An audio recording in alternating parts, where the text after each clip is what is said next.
श्री गुरु ग्रंथ साहब गौड़ी निंदो निंदो मको लोगो निंदो, निंदा जन को खरी प्यारी, निंदा बापू निंदा महतारी, निंदा होई तब बैकुंठ जाइए, नामो पदार्थों मन ही बसाइए। रिद्धे सुध जोन नीवा होई, हमरे कपरे निंद कुछो तोई। दुनिया चाहे मेरी निंदा करे, चाहे मेरे अवगुण बतलाए, लेकिन प्रभु के सेवक को अपनी निंदा भली लगती है। निंदो निंदो मोको लोगो निंदो, निंदा जन को खरी प्यारी, निंदा बापू निंदा महतारी, क्योंकि निंदा सेवक का माँ बाप है। जैसे माँ बाप अपने बच्चों से शुभ गुणों की वृद्धि चाहते हैं, वैसे ही निंदा भी अवगुण नष्ट करके शुभ गुणों के लिए सहायता करती है।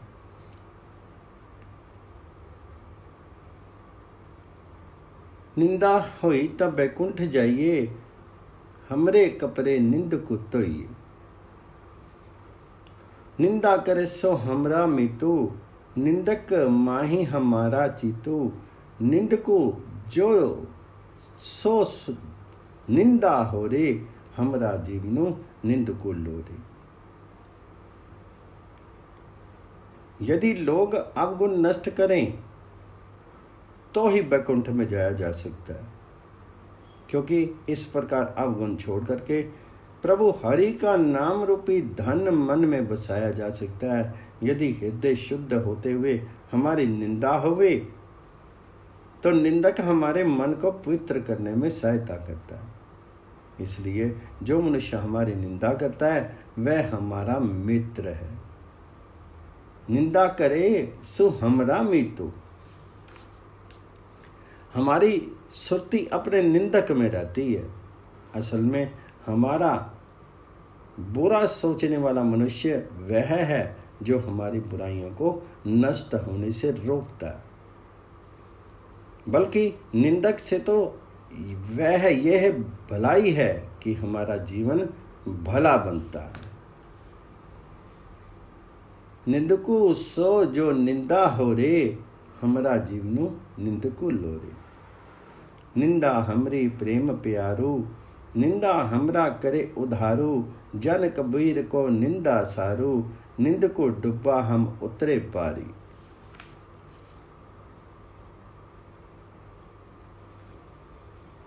जैसे जैसे हमारी निंदा होती है वैसे वैसे हमारे भीतर प्रभु का प्रेम पैदा होता है, क्योंकि हमारी निंदा हमें अवगुणों से बचाती है। इसलिए दास कबीर के लिए तो उसके अवगुणों का नष्ट होना सबसे बढ़िया बात है। परंतु बेचारा निंदक सदा दूसरों के अवगुणों की बातें कर करके आप अवगुणों में डूब जाता है, और हम अपने अवगुणों की चेतावनी द्वारा उनसे बच निकलते हैं। राजा राम तो ऐसा निर्भव तरन तारन राम राया। जब हम होते तब तुम नाई, अब तुम हो हम नाई। अब हम तुम एक पये हहि एके, देखत मनुपति आही। हे सबके मालिक प्रभु, हे राम जी, हे सब जीवों का उद्धार करने के लिए सम्मत राम जी, सर्वव्यापक एवं निर्भय प्रभु, तेरा स्वभाव कुछ विचित्र है। राजा राम तो ऐसा निर्भव तरन तारन राम रमैया।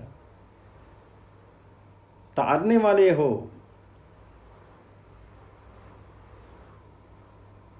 जब तक हम जीव कुछ बने फिरते हैं अर्थात अहंकार करते हैं, तब तक तुम हमारे भीतर प्रकट नहीं होते। लेकिन जब तूने आप हमारी भीतर निवास कर लिया है, तब हमारे भीतर वह पहले वाली अहम भावना नहीं रही है। अब हे प्रभु, तुम और हम एक रूप हो गए हैं। अब तुम्हें देख करके हमारा मन मान गया है कि सर्वत्र तुम ही तुम हो। अब हम तुम एक बहे हही, एक के देखत मनुपति आई।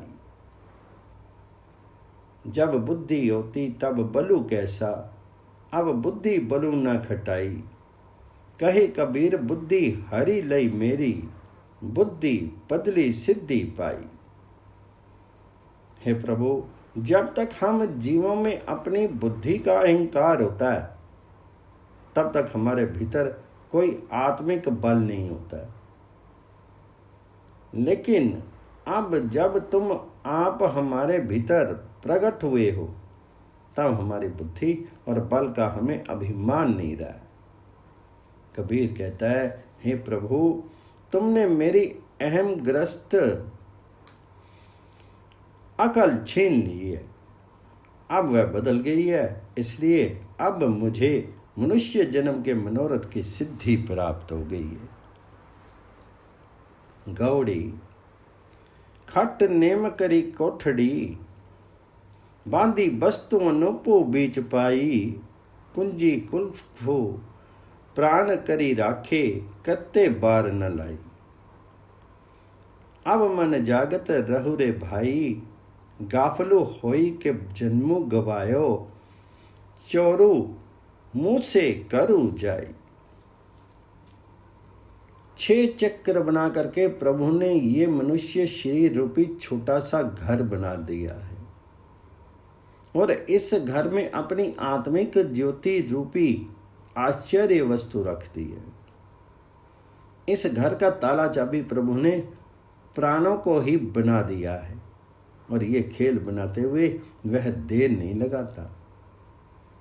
इस घर में रहने वाले हे प्यारे मन, अब जागता रहे। लापरवाह होकर के तूने अब तक जीवन व्यर्थ गवा लिया। यदि कोई भी लापरवाह होता है तो चोर जाकर के उसका घर लूट लेता है। गाफलू ओई के जमनु गवायो, चोरू मुँह से करू जाई। पंच पहरवा धर्म ही रहते, तिनका नहीं पतियारा। चेती सुचेत चित होई रहो, ताऊ ले पर गासु उजारा। 5 पहरी इस घर के दरवाजों पर रहते हैं, इनका कोई विश्वास नहीं। सचेत होकर के रहकर और मालिक को स्मरण रख लो, तेरे भीतर प्रभु की आत्मिक ज्योति का प्रकाश निखर आएगा। चेती सुचेत चित होई रहो, तब ले परगासु उजारा। नव कर देखी जो कामनी, भूली वस्तु अनोप न पाई। कहतो कबीर नवे कर मुँह से 10वें तत्त समाई। जो जीव स्त्री शीर के 9 घरों को देख करके अपने वास्तविक मनोरथ से भटक जाती है, उसे ज्योति रूपी आश्चर्यजनक वस्तु भीतर से प्राप्त नहीं होती। कबीर कहता है, जब ये 9 ही घर वश में आ जाते हैं तो प्रभु की ज्योति 10वें घर में टिक जाती। अर्थात जब अंतर मन में बसे प्रभु के अस्तित्व का बोध जीव को हो जाता है तब उसकी सुरती प्रभु की याद में टिकती है। कह तो कबीर नवे कर मुँह से 10वें तत्त समाई।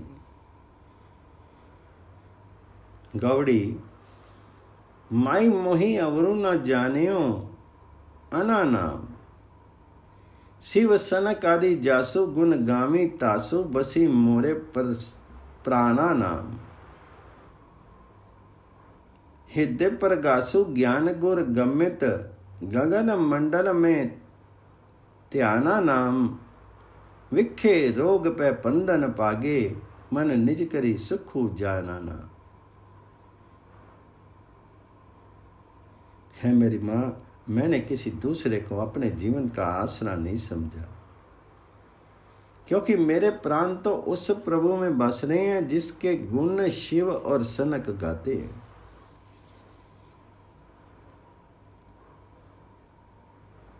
सनक आदि जासु गुण गामी तासु बसी मोरे प्राणा नाम। जब से सतगुरु ने उत्तम सूझबूझ दी है, मेरे हृदय में प्रकाश हो गया। हृदय प्रकाशु ज्ञान गुर गमित,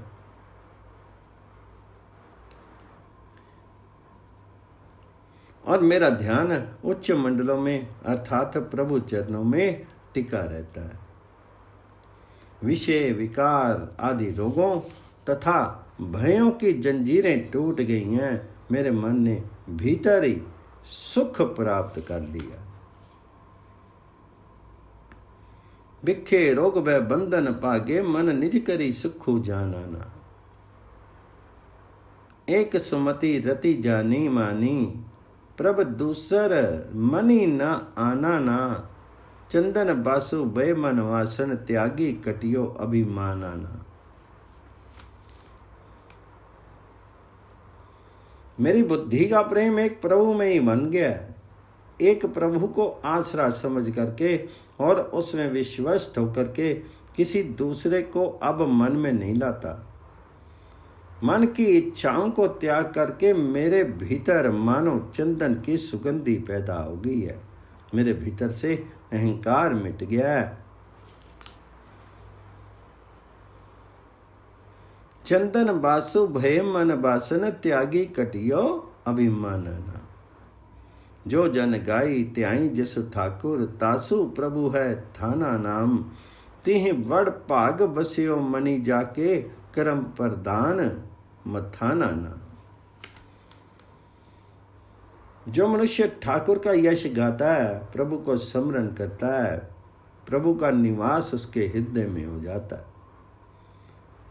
और जिसके मन में प्रभु बस गया है, उसका सौभाग्य समझो, उसके माथे पर उत्तम लेख प्रकट हो गया।